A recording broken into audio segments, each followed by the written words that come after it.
one of my jobs in directing a movie. The most complicated scene is, it was because of the tragedy that happened, my memory is not very strong, right, about the movie. It's 25 years ago, and I've not watched the movie since we finished it, because it's too painful to watch the movie for me. So just standing over there waiting for the movie, even just the end credits, because I arrived when the end credits were going. Even though I didn't enjoy that experience, I just don't like watching the movie. There was a lot of complicated scenes. The movie was a very low budget movie. It was way too low a budget for what we were what we needed to do for the script. So everything was difficult. Everything was complicated, and we didn't have the resources to really do it properly. I remember we did the big scene where he comes into the Top Dollar's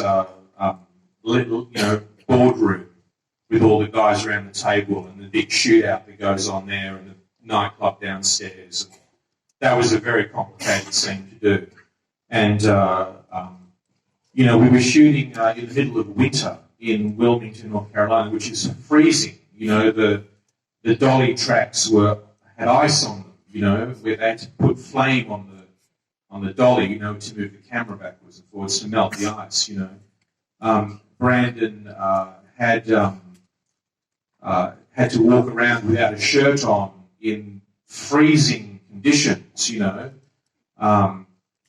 there was so many things about the production, how badly the production was designed, and me, I'm this Australian guy coming from another country to the American film industry, and I don't want to tell these, I assume they know what they're doing, right? I have to assume they know what they're doing.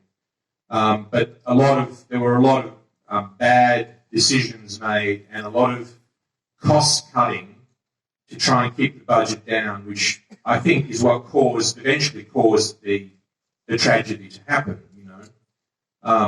I never made another movie in America. Every movie I made since then, I did it either in Australia or I did one movie in Canada, in Vancouver, because I just didn't like how the whole thing was done.